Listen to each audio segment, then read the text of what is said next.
Rebecca Work, and the winery is called Ampelos Cellars, and it's a winery that my husband and I do all the work ourselves. It's a very small winery in the Santa Barbara, Santa Rita Hills area. We make about a total of 3,500 cases, and so we have a vineyard as well, 25 acres planted, so 2/3 of what we make comes from our own vineyard. And many people don't really know the difference between those three practices. So basically you actually have 4 farming practices.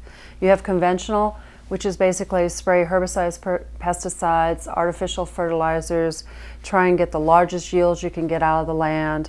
Don't necessarily pay attention to waste management, irrigation practices, any of the farming aspects.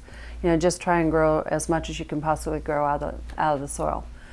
Then you have organic, and organic is, you're not allowed to spray herbicides or pesticides or use artificial fertilizers. So basically don't spray any nasty stuff. But organic doesn't say what you must do or how you must do it. It doesn't pay attention to waste management, irrigation practices, any of the farming aspects. Just don't spray that bad stuff. You have biodynamic, and biodynamic actually came before organic. So it's been around since the early 1900s. So this is not a newfangled idea. And biodynamic is, you're not allowed to spray herbicides or pesticides or use artificial fertilizers, so by default you're organic. But biodynamic says here's what you must do and here's how you must do it.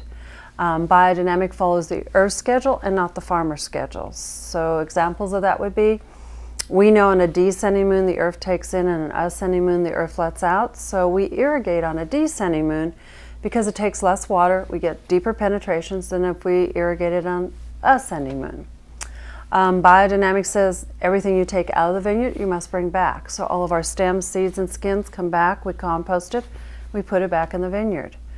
Biodynamic says you must treat everything like one holistic system. So we know we have a lot of beneficial insects. So to make sure those insects don't leave our vineyard, every 10th row is totally natural. Nobody's allowed to walk in it, no equipment's allowed to go there, and therefore when the tractor goes up and down the other rows, the beneficial insects have a safe place to go and we don't lose them. The thing with biodynamics though is it doesn't look at waste management, employee practices, some of the other aspects of farming. So sustainability is a term everybody's using, and there hasn't been much meat around it, but now there are starting to come out some certification processes. We were in the pilot of that. And sustainability breaks farming into 9 areas. So you have employee practices. Do you have a grievance process? Social practices. Do you tell your neighbors what you're doing? Don't spray at 5 in the morning. Soil management, waste management, irrigation.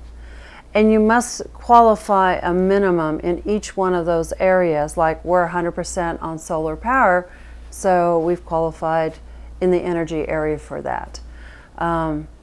But with sustainability, you can still spray herbicides and pesticides, certain ones, and use artificial fertilizers. So we did the biodynamic for that aspect, and then the sustainability for the areas that biodynamic didn't cover.